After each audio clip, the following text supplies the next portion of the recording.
What's up, guys? We're going to do some for sale by owner calls today.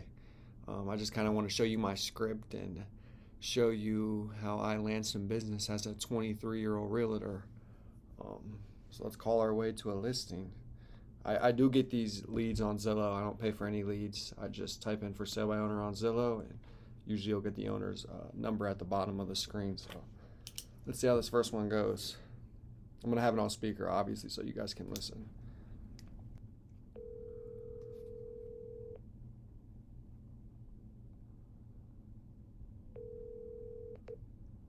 Hello? Hi, would this happen to be the owner of the property on Cleveland Maslin?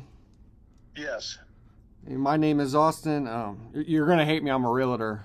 I was just hoping to ask you a few questions, if that's okay. Sure, go ahead. So I seen the property on Zillow. I seen that it was at 80,000 though. Does it need like a complete remodel or? Oh, it's a total gut inside out. Okay, I figured. Yeah, and it needs a septic system. And, Okay. Yeah, because I see it's estimated at like 170, and I see you guys had it listed for 80. I couldn't find any photos of it, but I mean, if it needs gutted, what's there to really post? Yeah, I didn't put anything on Zillow. This was a court deal, and I have power of attorney. I'm the president of the HOA. Oh, okay. And so it's been, all settled, and now we're trying to sell it off, and I don't want anybody flipping it. We won't allow that. Okay, so you want somebody who's gonna buy it to live in it. And Correct. Treat it as a home. Yeah, that's the only I thing get we'll that. approve. I get that. So I see it sits on 128 acres. Is that like the whole private lake club or? Yeah, it's a private club. Okay. And it's we have 74 homes in here. Right. With a 64-acre lake. I understand. So it's just everybody has a parceled off lease on the land. Right. The land's not included in this. It's just the residence. Okay. Okay. Is that the only one back there for sale? There's actually one up there on the hill. It's not lakefront for 209. Okay. That's on Zillow also. Okay. You guys, I'm assuming you guys have a realtor that covers that whole area. No.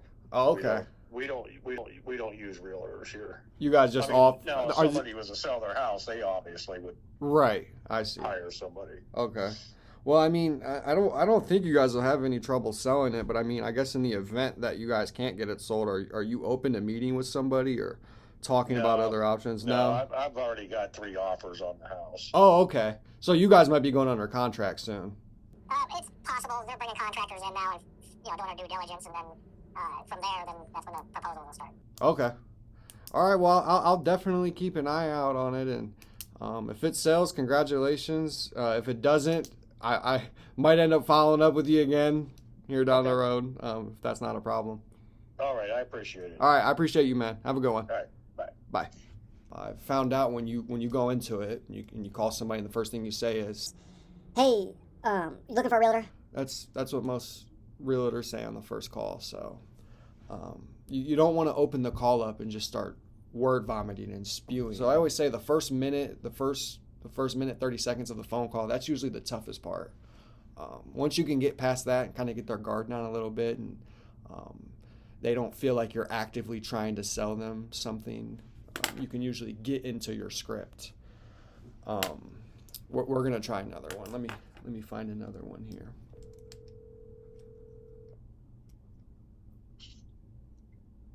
Good afternoon, this is Terry. Hi Terry, is this the property owner on Turkey Foot? Uh-huh. Hi, my name is Austin. You're gonna hate me. I'm a realtor. I was just hoping to. You're the 25th one, so it's okay. I bet you had them blowing you up. I just want to ask you a few questions. I've been looking at the property for a while, and I just seen that the price change went up to $355. I didn't know if maybe there was some extra work done or.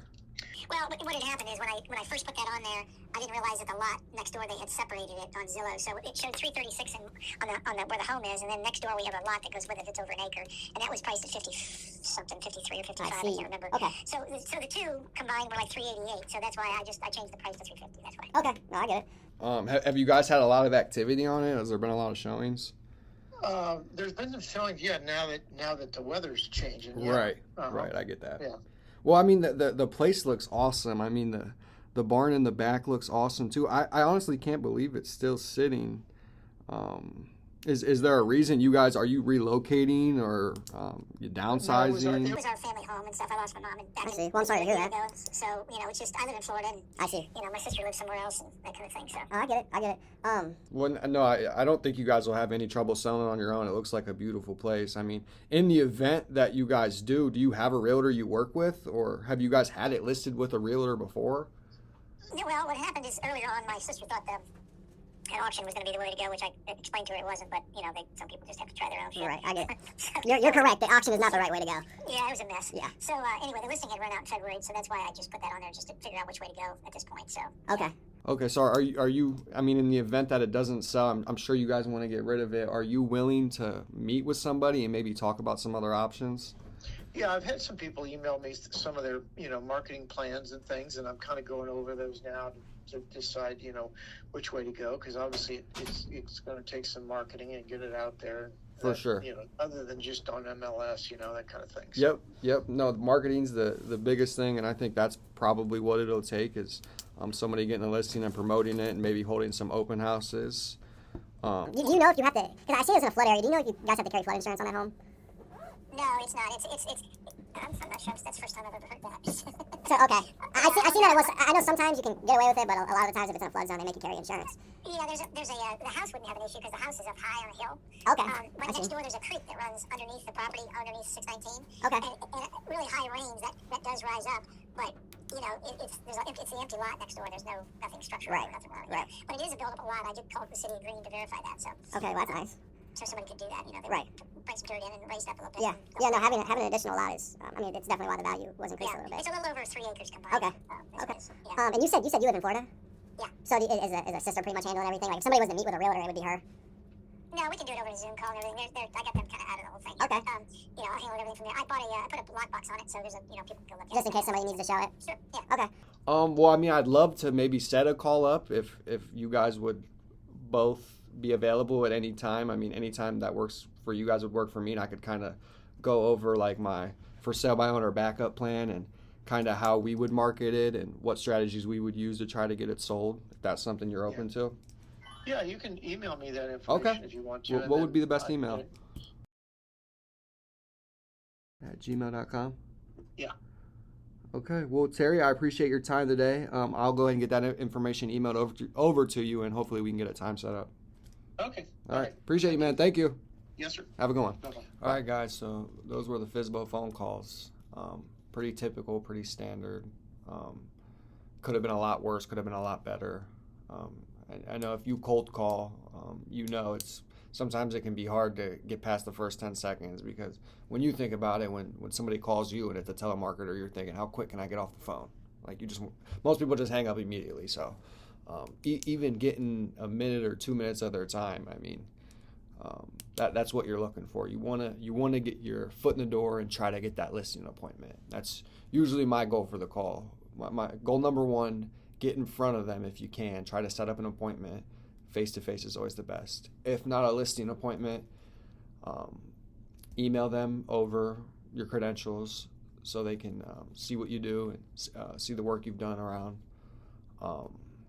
That's probably the best way to do it.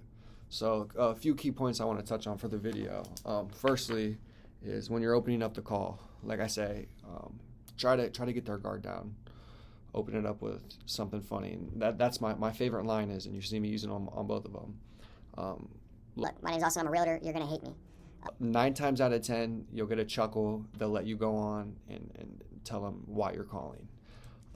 Second, I like to try to get to the point relatively quickly, but don't make it seem like you're trying to sell them something.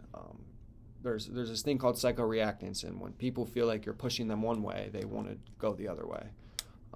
So I like to keep it semi-casual, and like a couple questions I usually ask are, what's the reason for moving? Or, you tell them, hey, I'm looking at the ad, the house looks beautiful, why not stay? And that really catches them off guard because they've had 30 other realtors call them and try to sell them something and try to actively get a listing, and then they have a realtor that calls them and says, hey, why not stay here? And they're like, what? And then they tell you every reason they don't want to stay there. So that's just one way you can ask one question and they'll give you 10 answers. And then to end it, I just like to like I said, try to get that appointment. Try to at least get their email so you can get some paperwork sent over and kind of send them a marketing strategy of what you're going to do to help them sell their home.